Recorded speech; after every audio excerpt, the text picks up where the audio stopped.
Angelica. Y me llamo Ankita. Today we will review indirect object pronouns. Let's start by going over what indirect object pronouns are used for. Oh, that's easy. The indirect object tells us where the direct object is going. Oh, so it'll answer the questions to whom and for whom?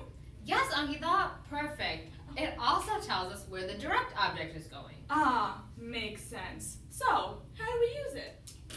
First, let me tell you the indirect object with their corresponding pronouns. You say the indirect object, and I'll say the pronoun. Yo, Me, tú, te, él, ella, usted, le, nosotros, nos, vosotros, os, ellos, ellas, ustedes. les. Notice how there is no differentiation between the masculine and feminine forms for the indirect object, as opposed to the direct object. Now that we know this, let's talk about how to form a sentence with the indirect object. We know that the indirect object tells us where the direct object is going, so first let's start by quickly reviewing what the direct object is. Direct object is the object that directly receives the action of the verb. For example, John gives the pen. In this example, the pen is the direct object. The sentence in Spanish then would be, John da la pluma. However, if you extend this sentence to use an indirect object, the sentence could be, John gives the pen to Paul. Pen would be the direct object and Paul would be the indirect object since he is receiving the direct object. Now, you can use the indirect object pronoun for the sentence. So the sentence would be, John le da la pluma. Notice how the indirect object comes before the verb, and in most cases, this is true. However, if you have an affirmative statement, the pronoun can always come before the conjugated verb. Let's do another example to make it more clear. Try this sentence. John buys me a gift. This sentence would be, John me compra un regalo. In this case, the direct object is the gift and the indirect object is me. Since the indirect object pronouns tend to be pretty vague, a prepositional phrase is added, usually to, improve clarity. For example, take the sentence, George le da una pelota. This could mean a range of things because le can mean him, her, and it. To make it more specific, one can say, George le da una pelota a Mary.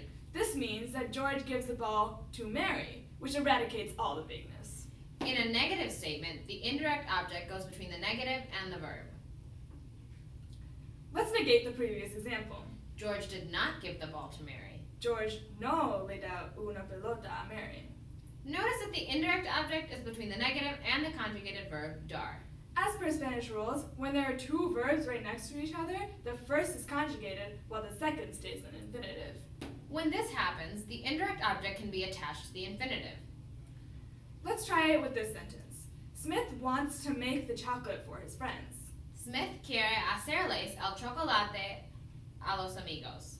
Notice how there are two verbs in the sentence, querer and hacer. As we mentioned before, both these verbs cannot be conjugated. The indirect objects in this sentence are his friends or los amigos, so we use les. The same pattern can also be observed when using the present progressive. For example, I am giving you a friend. Yo estoy dándote una amiga. In the case of the present progressive, an accent mark is added to preserve pronunciation. Okay. In this example, it is on the A of dando, which is the present progressive form of dar.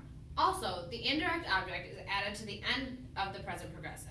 Now, let's do some examples before we wrap things up. I'll say the sentence in English, and then I'll give you some time to think about the sentence in Spanish before we give you the answer. For example, Josh does not buy me roses.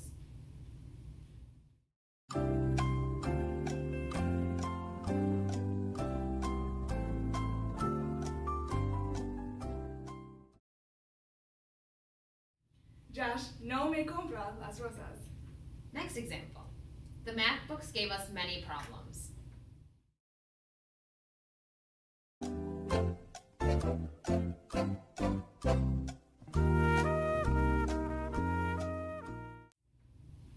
Los libros de matemáticas nos dan muchos problemas. Another example. I am going to tell Gabe a secret.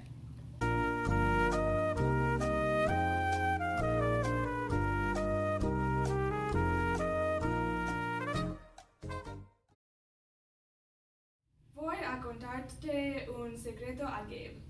Gracias por su atención. We hope you learned a lot.